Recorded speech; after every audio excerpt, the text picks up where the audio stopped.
नमस्कार मु मोनालिसा स्वागत करुछि आपण माननकु आम कृषिर आउ एक सुंदर अध्याय को। आज वीडियो रे हमें आलोचना करिबा बिहन विशोधन विषय रे।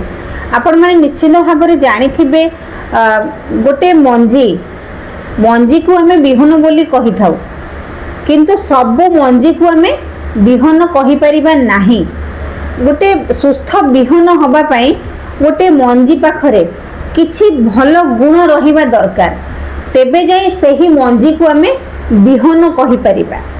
गोटे बिहन सुस्थ हेबा दरकार, निरोगा हेबा दरकार एवं परिष्कार हेबा मध्य दरकार।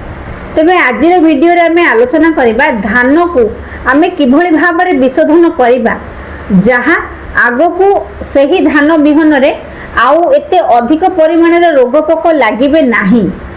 तेबे चलंतु डेरी न करी आमे आलोचना करिबा बिहन विशोधन विषय रे। जदि आपण मानक पाखरे आम कृषिर एही वीडियोटी प्रथम थर पहुंचीची, दया करी आम कृषि यूट्यूब चैनल को सब्सक्राइब करंतु एवं वीडियोटी प्रथम रु शेष पर्यंत देखंतु। जेतेबेले आगे आमे धान बिहन किनिकी आनिबा, आमे तो संगे संगे सही धान बिहन को आम धान जमी रे तळी पकिया को नबा नाही। धान को भले भाबे विशोधन करिबा, ता परे जाई कि आमे धान को तळी पकिया पई नबा। सेथि पई आपनको प्रथमे एक लूण पानी रो द्रवण प्रस्तुत करे पई पड़िबो एवं सही द्रवण मध्य रे आपण आनिथिबा धान बिहन को पकिया पई पड़िबो।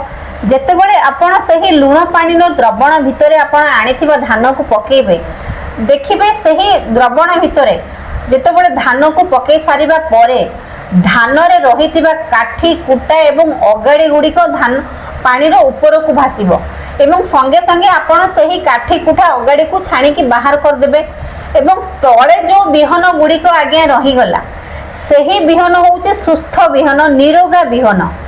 संगे संगे सही सुस्थ बिहन को काढ़ी की परिष्कार पानी रे धोई की गोटे छाई जगह रे ताको सुखाई देबे। आज्ञा एक माने घरोई उपाय रे हमें एई सुस्थ बिहन को बाछि परिबा।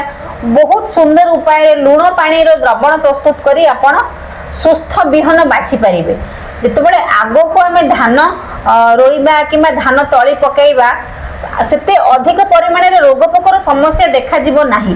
काहे कि ना प्रथम रु तो आमे धान बिहन विशोधन करि देले, आगो को कोन पई एते परिमाण रे रोग पोक देखा जिवो। रोग पोक आगो को एते परिमाण रे देखा जिवो नाही जदि प्रथम रु आमे धान को विशोधन करिबा। लूण पानी रु तो आमे सुस्थ बिहन को छाणी की रखी देले एवं ताको परिष्कार जगह रे सुखाई देले एवं परवर्ती पर्यायटी होउछि हमकु रासायनिक कीटनाशक द्वारा मध्य आमे बिहन विशोधन करि परिबा। सेथि पई आपनकु आनिबा पई पड़िबो थीराम। प्रति 1 केजी बिहन पई 3 ग्राम थीराम किंबा आपनकर 1.5 ग्राम कार्बेंडाजिम आपनकु आवश्यक पड़िबो। 3 ग्राम थीराम आपण केमिति मापिबे? गोटे दियासिली खोल आज्ञा, गोटे दियासिली खोल रे आपण जेतेबेले थीराम टा फुल कर देबे, आपण जानिबे गोटे केजी बिहन पई गोटे दियासिली खोल रे आपण 3 ग्राम रो थीराम फुल कर दे कि सही धान बिहन रे मिसई देबे एवं ठीक 7 दिन परे धान बिहनटे तळी पकेया पई पूरा पूरी उपयुक्त होई जाइथिबो।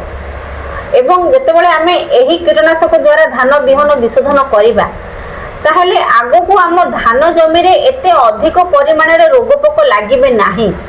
धान उत्पादन करिवार प्रथम पाहच हेउछि आज्ञा धान बिहन को आमे सठिक भाव रे विशोधन करिबा। जदि आमे धान बिहन को सठिक भाव रे विशोधन करिबा, आगो को हमकु एते परिमाण रे कीटनाशक खर्च करिया को पड़िबो नाही आम धान जमी रे, बा कीटनाशक प्रयोग करिबा को पड़िबो नाही आम धान जमी रे।